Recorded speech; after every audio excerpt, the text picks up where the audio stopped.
You're watching The Experience, Comic Culture and Sales, streaming live daily to Facebook, YouTube, Twitch, and Twitter. What is up, everybody? Welcome back to Kickin It With Onrie, the live crowdfunding show. We got an outstanding guest for you today, somebody that I've wanted to actually chat with for a very long time.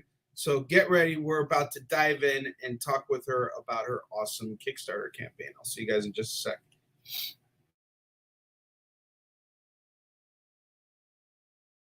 For years, I have traveled the world slinging my creator-owned comics at the biggest and hottest cons. Now I'm sitting down with creators who have active crowdfunding campaigns happening right now, and I'm opening the gateway so that you can connect with them and support their work. You're watching Kickin It With Onrie, the live crowdfunding show. Sorry, I'm just seeing stuff on my desk and just grabbing stuff and junking up. Anyway, you're watching Kickin It With Onrie, the live crowdfunding show. I'm your host, Onrie Kompan, and we have an amazing guest for you guys. Please welcome the one, the only, Kaylin Smith. Woo! Oh, I love it. Well, you said outstanding, so I mean, I just feel like I just had to have an entrance or something. How are you? I'm great. How are you? I'm still recuperating from Heroes. I was hoping you'd say that because, yeah, same. It's like, that con crud dealio. I hadn't had it in a while because, the whole quarantine thing. And then suddenly I was like, whoa, here it is. So, but yeah, no, it's going well. So you guys drive to a lot of your shows, right? Yeah. You guys actually drove to Charlotte, and you're in Michigan, right? Yeah, it was a little over 10-hour drive one way. I had the glorious Corinne Roberts with me, so she is a champion road tripper. But yeah, no, we made it work. We watched or listened to a lot of podcasts and talked and bonded, and it was glorious. So close to 22 hours of friendship right there. So it was good. So were you listening to comic book podcasts? Oh God, no. We were typical girls, white girls, and we were listening to the crime, we just, the dark, the mysterious, all those stories, it keeps you awake on the road. I'm not saying the comic podcasts make you fall asleep. I'm just saying the creepy, the weird, the dark stories, we just got to be typical white girls. So. Funny. Okay, so I guess we should go into it because everybody who we bring on the show is currently running a Kickstarter campaign.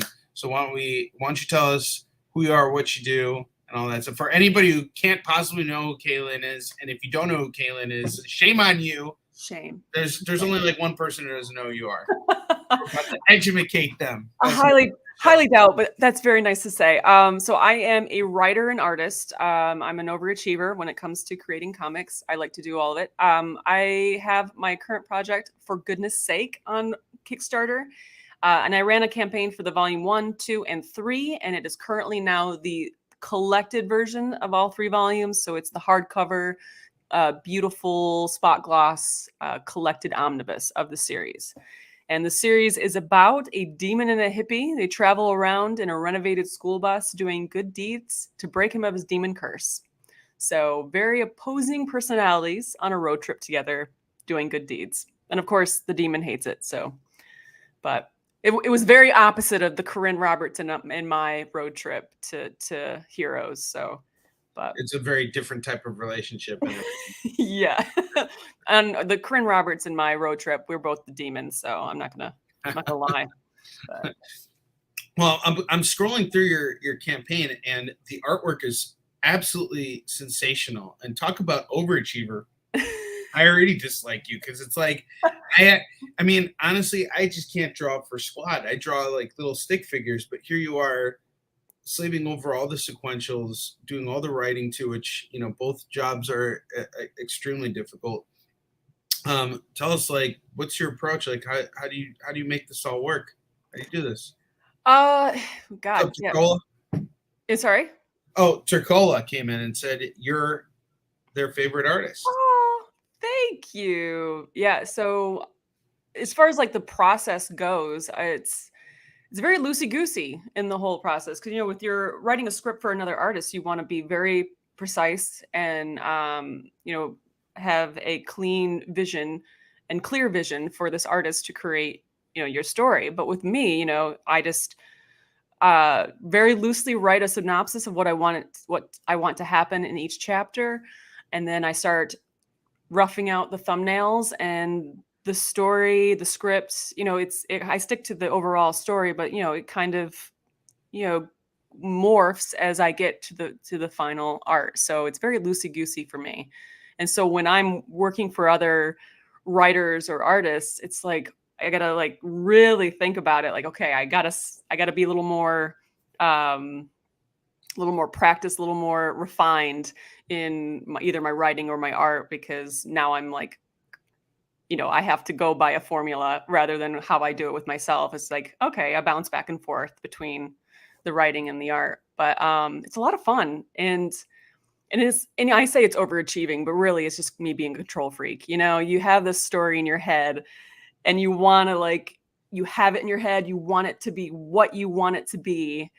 And so, yeah, it's just me trying to control every element of the story. Well, just from what you're describing, the sense of freedom. Oh, it is. Yeah. I see so much refinement in the work. And I'm going to answer one of our viewers' questions. Leonard Pig is asking, are you the artist for Hope? Yes, she is. This is the artist of Hope. And that's actually, Caitlin, that's how I became acquainted with your work, was through Hope. Oh, yeah. Awesome. Just seeing your art style, it's so much more refined in this project. It's really almost like, and granted, they're both very different stories, but like, this just feels like so natural. And this is an omnibus that you're putting together. So how many pages is this book?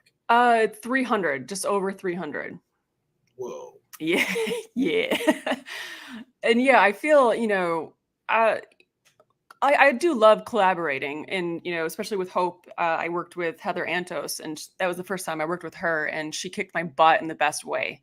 It was the first, I wouldn't say the first editor, but it was the first professional editor. I don't know how to put it without putting down any of the other editors, but she was amazing. Like, she really kicked me in the butt, and I took what she taught me onto other projects. But yeah, when you're creating your own story, there is a freedom to it. There is a freedom to go a little crazy in the composition or the pacing, or, even slow down the pacing when you want to, without answering to anyone else but yourself. And it's a risk that you are taking. And with, collaborations, you are trying to honor someone else's vision to the best possible way. And so, yeah, there is a little bit of you're enclosed just a little bit. So with Hope, I felt like I was just there to create this vision and then get done with the day. It was, a work for hire, boom, done, but yeah, I really enjoy both worlds, but, creating my own projects, I think that's where I really just enjoy it. Selfishly, I agree. And it's really kind of where my focus has always been. There are just so many comics out there. You know what I mean? Like, it's one thing, to have a Dracula book, and then there's another thing to have a creator who's really passionate about their take on Dracula, or something like that. But I think that's the main thing that has always made comics work, is when there is passion in the project. So speaking to that, how long did this actually, we're talking a 300-page omnibus here, guys. So how long did this take you to come up with? How many years were you putting into it? Tell us your process of how you slowly crafted this 300-page monster. So I can't remember the exact date when I started working on it, but true story, we bought, my husband and I bought a school bus, and we were renovating it. Wow. So the whole thing was based on this, the school bus that we were renovating, and it's currently parked at my parents' place right now at 80% done.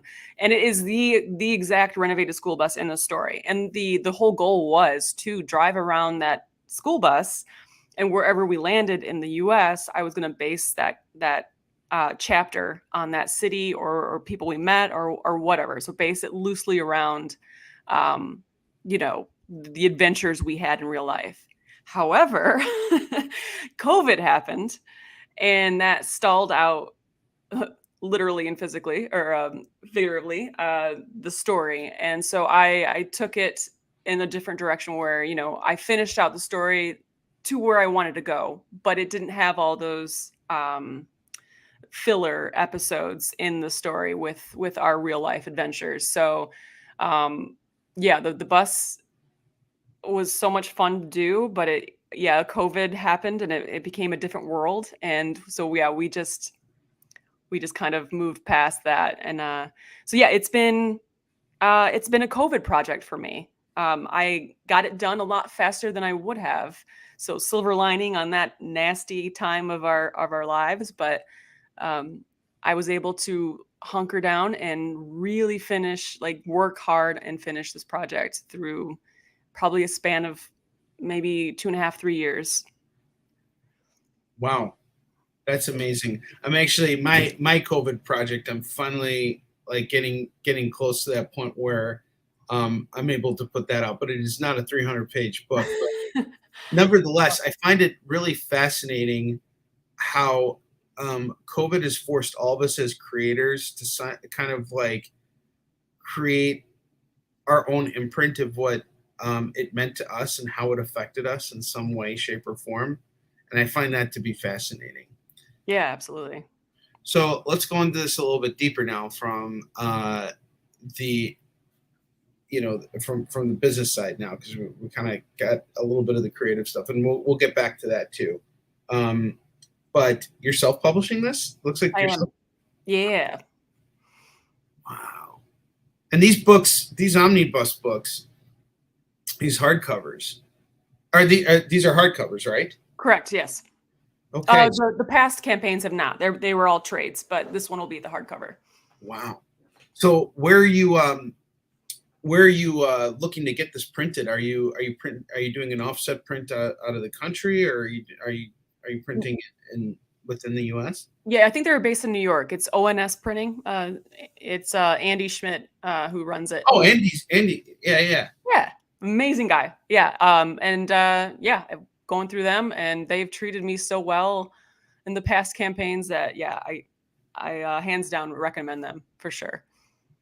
So going into your actual campaign, you got your goals and everything like that, and you, so far from what I'm seeing here, you have far surpassed that, which I am just completely blown away by.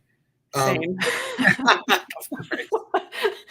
I'm blown away in the sense that I'm not surprised, but I'm blown away in the sense that, like, wow, you set this goal and you've gone so far and above and beyond it. I've run, I think this might be my 12th campaign, so I'm not new to it, but it is every time you hit that launch button, the imposter syndrome just hits, and it continues to hit for 30 days. So yeah, I am always just a little terrified to hit that refresh button because I don't know why. It's just so strange. It's so strange. I am eternally grateful and don't deserve it. I don't. That's the feeling as an artist. True. No, for someone who is doing it all themselves, literally, and guys, just so you know, when you're those of you who are tuning in right now, doing everything, being the writer, the artist, the publisher, you're your own editor too. Yes, I have friends who look it over, and I bribe them with alcohol and food. But yes, I am. Yeah. The little carrots I dangle, like if you read my comic. So, well, yeah. Regardless, it's really difficult to get that to put this all together and to do this all by yourself, and the amount of time that you spend by yourself. I think imposter syndrome is something you speak about that. I think it's something that many of us in comics face at some point or another, but even more so when you're secluded with your own work, when you're with, when the rest of the world is secluded as a result. Mm-hmm. And I'm assuming that you were working on this throughout COVID during periods that were like really difficult. So while you were working on it, did you have any were there any moments that kind of made you think, hey, am I heading in the right direction? And if so, what did you say to yourself to kind of keep yourself on track and say, you know what, no, I'm gonna block out the negativity and move forward? Oh yeah, multiple times, especially ending a project, which is, the past campaigns, have been amazing. And then ending it, like, you don't want to disappoint all these people who have supported you in the past. And so my poor husband, he was the sounding board in quarantine. Just like, I just sat there and just like threw all these ideas at him. And he's like, yeah, it's all right. It's good. It's good. I'm like, no. You got to hear me. You got to tell me it's great. You got to get excited. It's amazing. So, the doubt was awful. And I always go into my sensory, what is it?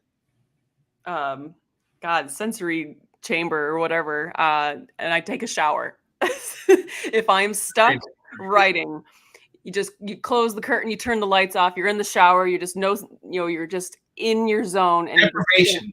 Yes, there we go. Did someone? Yeah, it was Kyle. Oh, Kyle. And we were just talking about Kyle just has the answers to everything. See, that this is why never doubt in Kyle. He's a man that knows. But yes, there were so many times where I just doubted, am I going to end this right? Is it going to hit with the readers? But everyone's been amazing. And everyone, with the past third, volume. So if everyone's read the ending, they just haven't read, I have an additional story in this current campaign, but everyone that's read the ending loves it. I've not had a, knock on wood, negative review yet. So yeah, they've been fantastic. I'm spoiled when it comes to readers. That's absolutely true. I mean, every book of yours that I've checked out, Plume, everything has just been so gorgeous. Oh, now, in terms of your goals, because that's something that I think when it comes to Kickstarter, a lot of people don't understand what the schematics are behind it. Like, we have our goals, right? And it's usually to cover some expense, but certainly not all of them. You're at a point now where you have a bunch of stretch goals, and you're waiting for that one last stretch goal to be made. So what will hitting that last stretch goal allow you to do as a creator? What will this do to help you get further ahead with everything it is that you're doing for releasing this new book?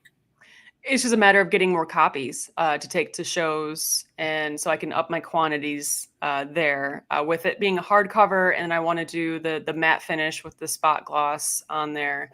It's not a cheap book to make, and so having the higher quantities lowers the unit price, and so on and so forth. And that shipping, holy crap, shipping costs are just eating us all alive. So yeah, hitting those higher goals allows me to ship out some more books and get more of those units.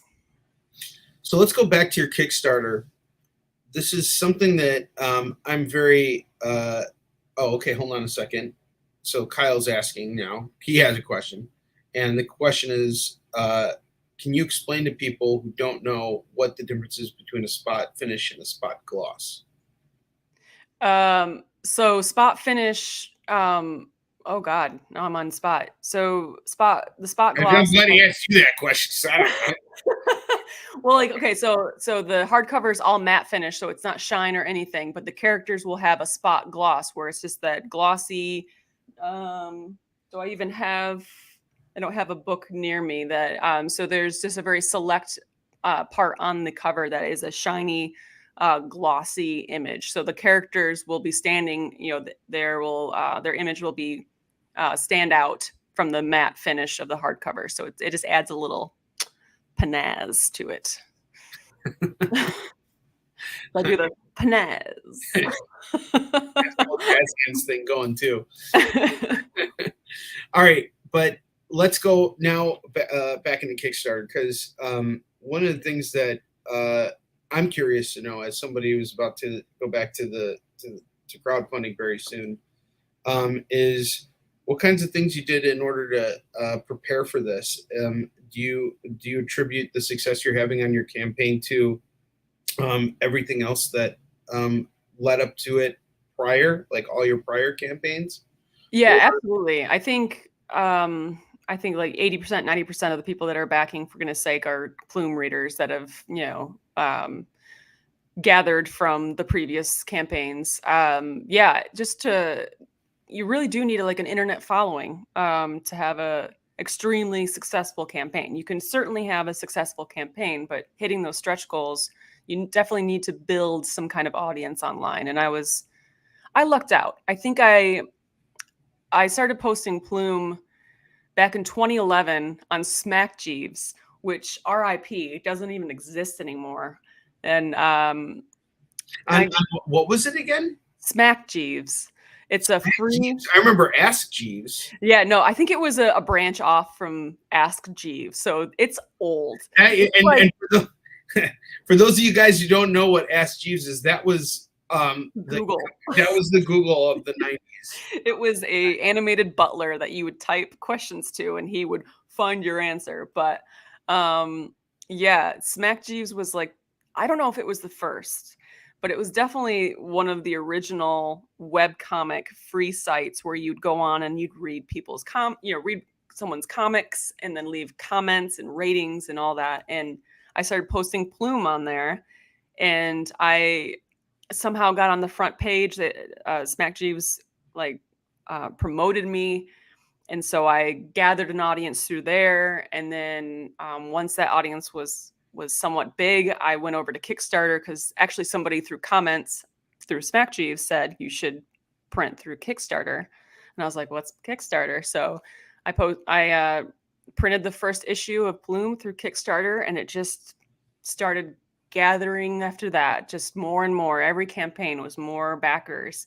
So yeah, the success of this campaign is definitely attributed to the past campaigns. Interesting.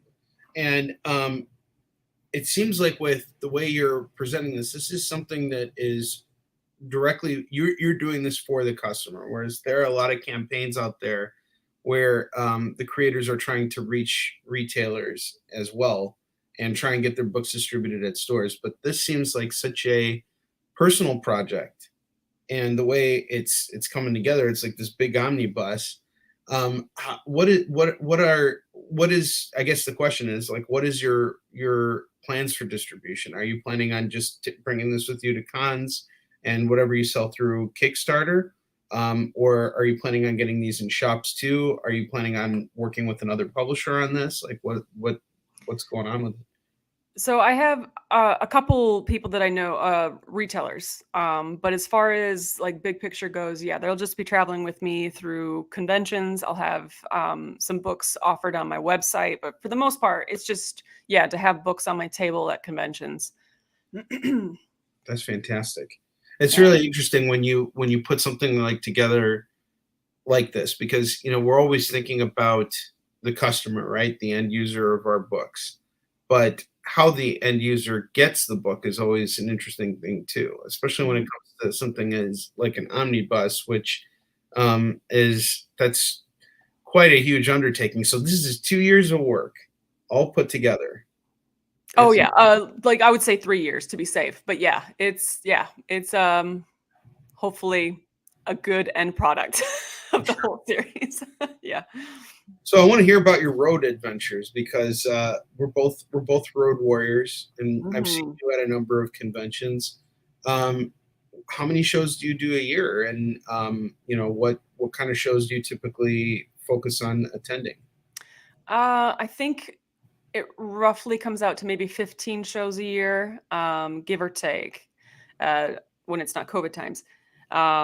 But yeah, I travel all across the US. I definitely do more Midwest shows because I'm a Midwesterner, but I actually have Seattle coming up. I've got Planet Comic-Con, obviously Heroes. Now I'm going to blank on every show. C2E2, New York. New York. Did I say New York? Did I say New York? New York. Yeah. Which we are driving this year to New York. Corinne and I, my champion. So yeah, pray for us on that. So one. wait, you don't drive with Dan to New York? Yeah. No, Dan's gonna be flying out, so we'll be lugging his stuff out there to him. Wow, what a coward! He's actually flying out there. Yeah. Which, I mean, granted, I always fly out to New York, but this time I do too. We're gonna brave it. You know, it's not a bad drive, so we'll see. I like calling out Dan. We've worked together on projects, so we've no one wants to drive with Dan and beard oil for weeks. Yeah. Dan. So 15 conventions. That's a big commitment. You know, I do about the same amount of conventions a year, and it's tough being on the road. So as a kindred spirit, we both are on the road a lot, going to these conventions. What are your goals when you hit the show floor? I mean, obviously you want to move product. You want that car ride to be a lot lighter going home. But yeah, I mean, so a lot of the shows that I go to, like Planet Comic-Con, Heroes, C2E2, all those shows, I have so many return people that are like, last year I got a commission or volume 1 and I'm back for more. That I think means the most, because it's like, okay, I've done right by you. You're back to give me more money. So yeah, I love those shows because I've always wanted to branch out into different areas, but those, like, you know, tried and true shows like Heroes, they just, they revitalize me, and the ambition when I get home it's so strong because all those return customers. It's such a comic centric show. Oh, it is. Yeah. You know, it's like, and it's weird because I do a lot of shows, and this is like the one show where I actually got recognized for all of my broadcasting in comics. Oh, nice. And that's weird. It's like because most of the time when I do shows, no one knows who the heck I am. I'm out there like trying to, you know, pitch people. So it's interesting that like the comic book creators, they're the celebrities at shows like Heroes Con in Baltimore. Yes. It almost feels like we're at home when we go to Charlotte. Yes, absolutely. And that's actually where you and I connected, because I've been wanting to talk to you for a long time, but I didn't want to be that guy who came up to you after a show and be like, hey, I'm a big fan of your work. And like, you know, and I did it anyway. Just like that too, by the way. It was, you know, maybe 80% of that, but yeah.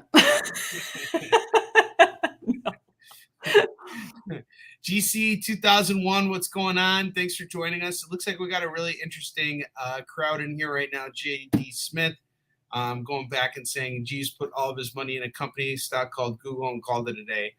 Yep. Or actually, that's not what happened. What happened was Google came along and Jeeves got fired, and he's now living in a Motel 6. Yeah, it's true. Eating chicken out of a bucket and thinking to himself, effing Chuck Norris. Yeah. That reference. Wow. Well, yeah, you know, Dan and I come from the same city, so you know, I have a much better sense of humor than he does because I'm from the north side and he's from the south side. So. Yeah. Oh yeah, I can attest to that. Yeah. But I'm a big huge Dan Doherty fan, and I've had the pleasure of collaborating with him as well. And I bring him up because he's the one who essentially like broke the ice and for me and introduced us.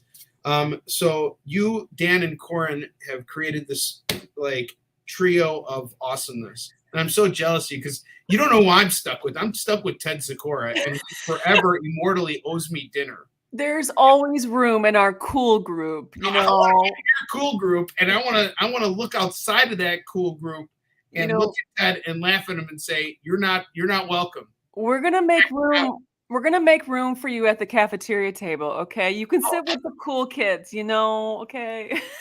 Ted's not even allowed to sit down because he's got to work to be able to afford to sit at the cafeteria table. That's right. So no, you travel with these other creators. You guys are all artists. All three of you guys are artists, and you're on the road a lot together. So how's that been for you? Because I can tell you right now, my con buddy is Ted Sikora, and I find that having these friends, especially during difficult times when I am feeling imposter syndrome, because once you said that, I was like, all right, that I can get behind that 100%. But there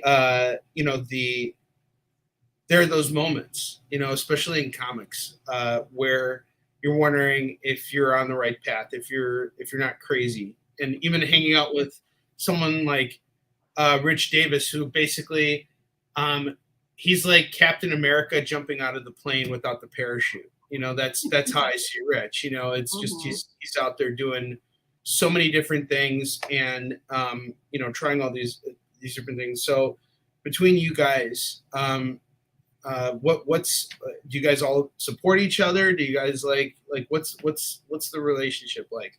It's just such a weird question. I pay them monthly for no, I'm just kidding. Friendship fee. Yeah, it's a friendship fee. We're FFs forever. In debt forever. Yeah. No, they're great. Like it's so I don't know, like choosing the people that you are in a group with is very important in this industry. As a woman, I get a lot of questions of like, how is it to be a woman in this industry? And have you That was my next question. Dang it, That was my next question. Trying to take the steam out of you. Finish answering this one though. I really appreciate it. No, but it's I actually had someone ask me like, was there a moment where you felt not welcomed, or was there a moment where like you being a woman had a impact on your career or whatever? And I was like, no, because I very carefully selected the people that are in my group. If there's somebody that just doesn't vibe, that there's like a bad energy, which I can't say I've come across very much, but you choose the people very carefully and you don't have any problems. Like, Dan, Corinne, Seth DeMoose, Jay Fosgett. If I don't name somebody, I'm going to feel awful. But like the people that I hang out with are absolutely amazing individuals, and they're out there kicking butt, but also turning around and supporting me as well. And once you accept that you're not in competition with everybody, someone doesn't come to a Comic-Con and pick just one book. They don't have just one book to pick. You're not in competition. It's great. And you have to get that hype team and select them. And I picked a very good hype team. They're amazing. I agree with everything you said just now, and it's interesting because I think everybody goes through that process of feeling unwelcome in comics. At some level, there is a level of, as one creator told me, a level of chest pounding that comes at it when you come in, because we all have these sort of walls. Do I belong here? Mm-hmm. No, I have to prove that I belong here.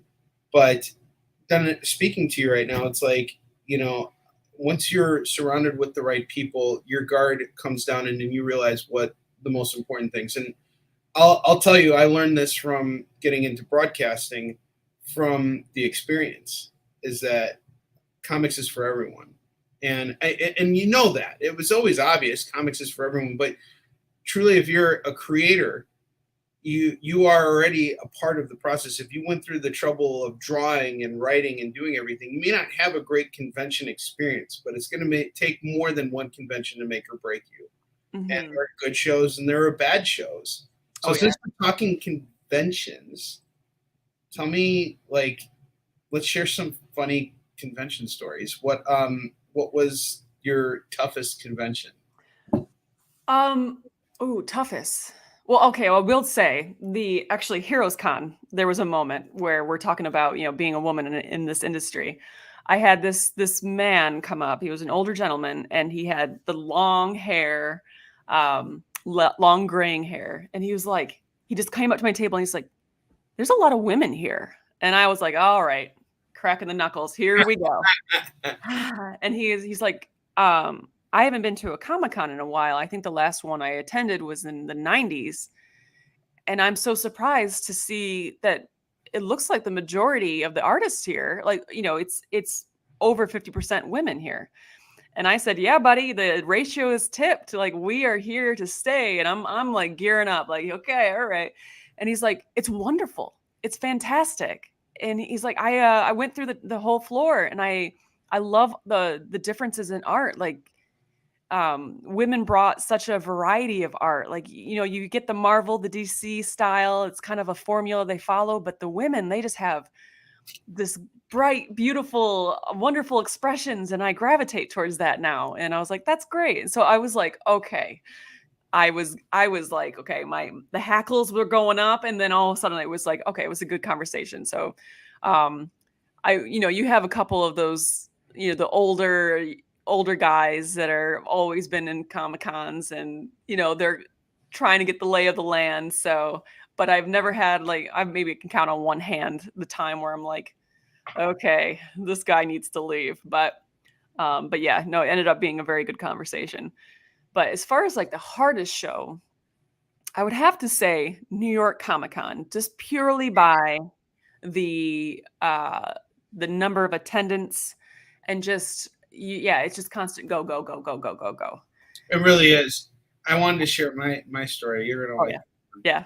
So it's like 3:00 on Sunday, and I'm like trying to move like whatever I had left, and I see 4 guys, and I'm like, you know how sometimes you kind of censor your customer bases, and you're like, all right, I'm gonna pitch these guys, and I'm gonna put a little bit extra oomph into this pitch because I have a feeling they're gonna like it. Yeah. I give them the most impassioned plea of all time, and I'm like, this is my book. I'm like crying, like literally, like, this is a great book, and give them the pitch and everything. 30 seconds. These guys all look down, they look up, all of them in unison pull out their wallets. They open up their wallets and they're like, oh, sorry, bro, we're broke. Oh. So great. And my buddy Ted and I, we always share our war stories of like our best rejections. You can't help but laugh at him. I think his best one was someone, he gave someone a pitch, and they looked at it and they're like, no, I'd rather hit the road. And I mean, I think it's also different too. I mean, you're an artist, right? So someone comes to your booth, they have more options than just simply buying a book from you. They can get commissions done. They can buy original art. There's all kinds of different. You have a lot of versatility in your booth. Whereas, like, us writers, the guys who can only do one thing because we're not multi-talented, it's a little bit different. So that's why I asked that question. But New York was interesting for me too, difficult for me, but for a very different reason, because it is just like a go, go, go thing. But particularly this last year, you guys were like on some other planet, like where they put Artist Alley compared to because I was on the main floor in the exhibitor area. It's like a completely different planet. So was there a lot of good traffic, or was it a lot of like people just passing by? Because Saturday at New York Comic-Con, I couldn't get anyone to stop. Everyone was just going. And it's also like San Diego Comic-Con thing, Oh yeah. And it's like they're almost forced to go with the crowd because it's just a wave of people going through the aisles. But I love that Artist Alley's in the basement, separated from the main floor, because it does break up that traffic a little bit. But I mean, last year's New York Comic-Con was a different beast because they limited capacity, limited artists. So there was a little bit of a, it was downgraded from the normal chaos. So it worked out great. It was awesome. It was still very busy and still very profitable. But normal New York Comic-Con is a beast. And I think Artist Alley is where it to be. Excuse me. Because they have a lot more area to stop, and people come down there, and some people say that they come to New York Comic Con purely for the Artist Alley portion of the show, and they show up.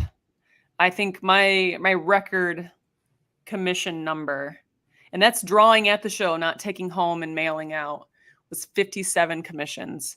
Wow, that's a lot. In one weekend. My hand was gonna fall off. So yeah. And your nights afterwards are, hey, I'm not going to hang out, and I'm going to eat a quick dinner, go back to the hotel room, and draw. It was, yeah. We always, my husband and I was with me at that time, and we would eat our food. I would have my food right here, and then I'm drawing, and then I'm eating my food, and it was intense, but it was an amazing show. I didn't feel bad about spending the $2-3 grand that it takes to get there. It is an expensive show, that is for sure. Yes, it is, especially just getting your table. And I know you guys in Artist Alley get a little bit of a break on the actual table expense, whereas the booths are a lot more expensive. But nevertheless, it's still, there's still other logistics that allow things to add up. Now, I want to peel back the layers of Kaylin Smith, the comic book creator. Oh, okay. And everybody who is I got like all serious, and you like totally like fell into it. Is awesome. I know. Thank you. You're a wonderful guest, by the way. I was born. Excellent. This is what I like to see. But what I'm interested to know is what got you into comics in the first place? Like, what kind of comics did you read? What kind of comics are you reading now? I feel like I showed up at the wrong party, and I poked my head in, and I was like, I'll stay here. I went to school for animation. I wanted to be either a character designer or a storyboard artist, and I really wanted to work for Disney. Silly me. So I went to school for all that, and studied 2D animation. And while I was there, and then when I graduated, and of course, all the studios were just knocking at my door. I mean, it was so easy to find a job. It wasn't. I just started doing Plume as a webcomic on, Smack Jeeves to get myself drawing, to build that portfolio, to even work on sequential art where I can send, storyboards to a studio and prove that I could do it. And that's when the audience grew on Smack Jeeves. That's when, Kickstarter happened, and it just started going from there. And I was like, okay, people actually give me money for this comic that I post for free online. I think I could make this into something. And yeah, here we are. It was a long about road, but I stumbled into it, and I absolutely love it. Which is interesting because, when you think of comics versus animation and what's more lucrative, obviously animation is more in demand right now in terms of opportunity and, growth and all that. So having veered off into comics, do you have any, do you do any animation work on the side, or are you just fully Kaylin Smith comic book artist extraordinaire? I have a program called Moho, which is a horrible name. And you can do an animation, very simple animations, very flash oriented animation. So I play with that every now and then, but as far as the workload now, it's purely comic hat the whole time. So and I don't regret it. I hear all the horror stories with Disney laying off so many of its animators, and the move towards 3D animation, which I think they're pulling back now, going towards 2D a little more, especially with Spider-Man Into the Spider-Verse proved that you can have 3D and 2D work quite well together. But yeah, I think the route that I took is the perfect route that I took, because now I can play in my own worlds. I can create, I can have a finger in every part of the creation and the writing and the creating the characters, the look, the feel, the atmosphere. And I wouldn't trade it for the world. If I had to go back and do it all over again, I would take the same steps for sure. Cause I love being in comics. It's amazing. So. Are there any creators in particular that you kind of have looked up to and had an opportunity to engage with and possibly collaborate with? Can I say my friends? Yes, of course. Anybody we're I'm just so amazed by the quality of their work and the variety of it. Like Seth DeMoose just got a big gig with Star Trek, and I don't know if you're familiar with Seth DeMoose, but his work is so beautiful, and like he can take 3 lines and just and then it makes sense. It's like suddenly an expression. Like it's just amazing work, and he nailed some pretty big gig recently, and I'm just so proud of him. And Jay Fosgitt, like Dan Doherty, Corinne Roberts, the way she can work watercolor just freaking blows my mind. I'm just surrounded by all across the spectrum of different styles, and they're freaking amazing. So you have a request from Kyle. He wants you and Jay Fosgitt to make the most profane, super cartoony thing together. And for those of you guys, speaking of Jay Fosgitt, for those of you guys who are on our mailer or who joined our mailer in recent weeks, we recently gave away a free sketch cover of Wolverine that was done by Jay Fosgitt, which is really Wolverine 1. Kyle had that done. He told me the whole story behind it too. It's a really elaborate, long story. Kyle was at a convention and he handed Jay this book and he said, "Draw Wolverine on it," and Jay did it. Yeah, it's really It was a beautiful story. That was twists and turns. I was on the edge of my. You're on the edge of your seat. Ooh, I need a minute. No, that was good. Jay, you tell Jay to draw something, and you get so we have our Call It a Draw show, a live stream show, and it's we get it's on the cuff, right? Drawing something for 5 minutes, and we just draw as quickly as we can. And the things that Jay comes up with, not only do you have to draw as fast as you can, but you have to come up with an idea as fast as you can. And the way that Jay's brain works is both frightening and impressive. Like, I have no idea what happens. Like, it's just amazing. It's amazing to watch, really. So, Kaylin, what other, aside from your current project, for goodness sakes, what other books do you have in the works right now, and what other publishers are you working with? What publishers are you hoping to work with? And Kyle, thank you for sharing that Kickstarter link. Guys, do us a favor, going back, for goodness sakes, back, for goodness sakes, give Kaylin the money. Let's help her reach that final stretch goal. You got 5 days left of your campaign. That's actually why I asked her to come on the show now, is because she's coming through to that finishing line. So, jump on, guys. This is kind of like your last chance to really do this. Yeah. All right. Oh, sorry. Go ahead. You were going to say something. Oh, no. I said, give me the money. Yeah. I ain't gonna say about that. Yeah, back the campaign right now. We included the link in the comments. Just click and just copy paste and back the campaign. But going back to my question about your collaborations and what you've got going on. So yeah, I'm working on another project on my own, and it's called The House of Lothar. And I have a little printout of, is it gonna be backwards? Oh no, cool.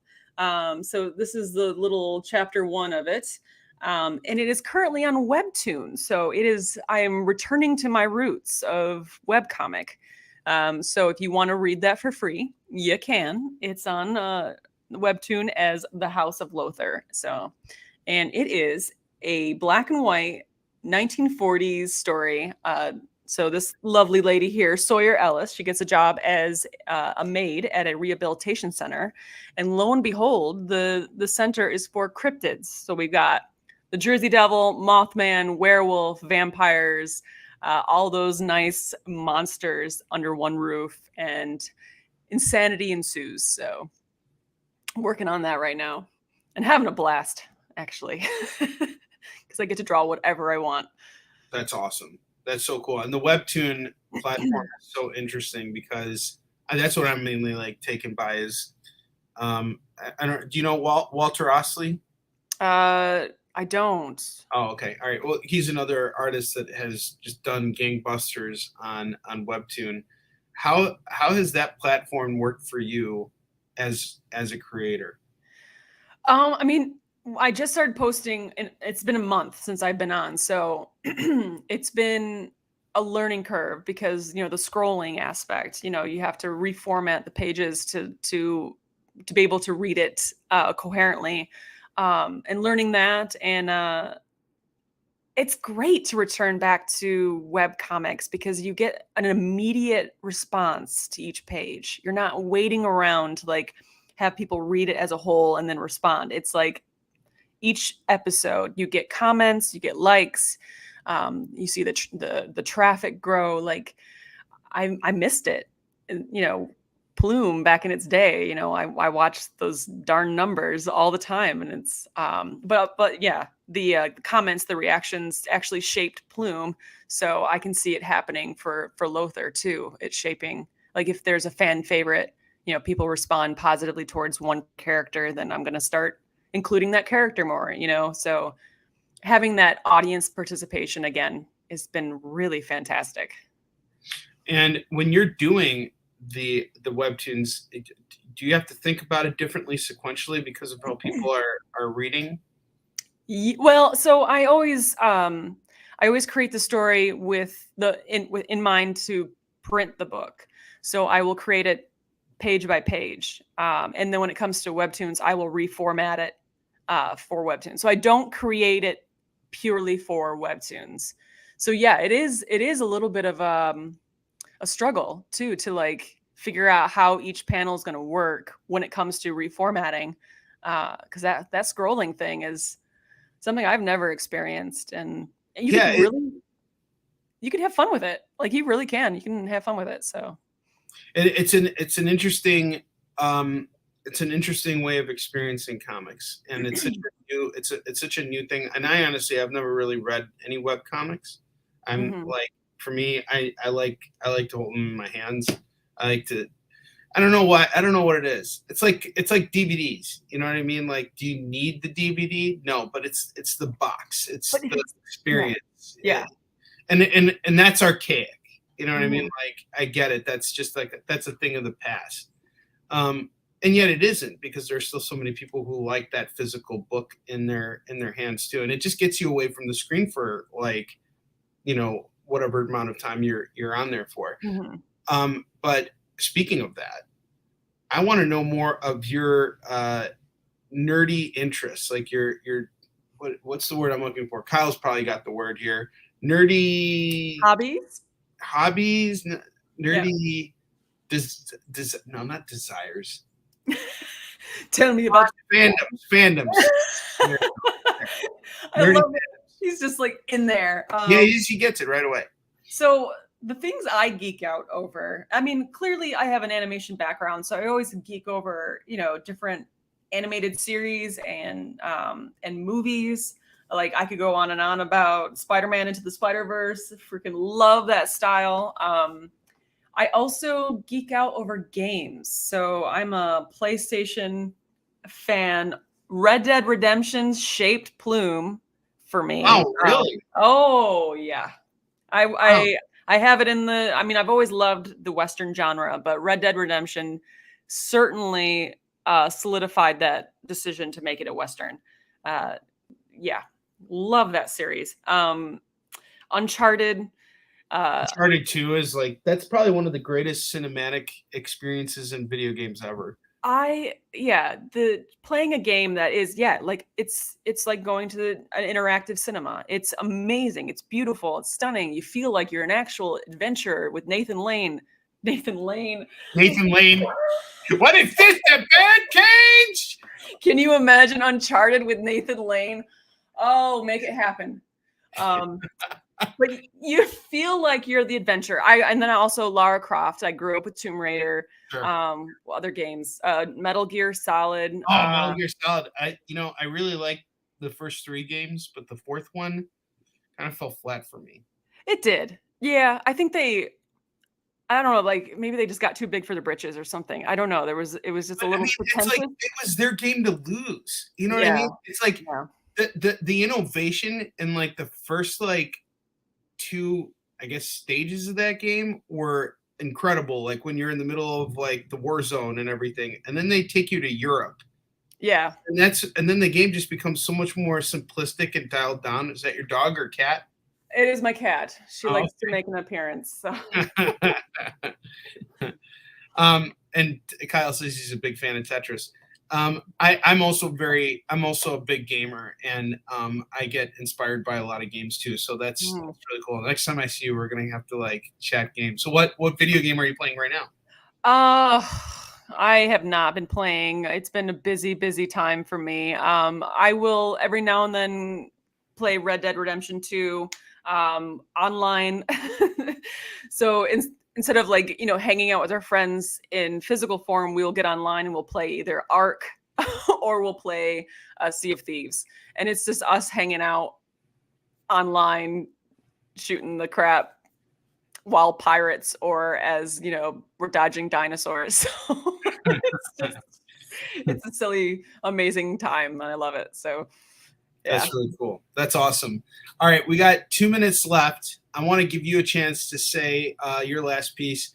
And just so you guys know, as soon as our show ends, we got Nick Barucci's original art show coming up. So Caitlin, take it away. Give us your last hurrah before we head out of here. Yeah, Kaylin Smith. I have a website, kaylinsmith.net, because .com got lost to me. And you can find all my work through the kaylinsmith.net and my social media. So follow me, stalk me. I've got great bushes in front of my house, so you can just stalk away, please.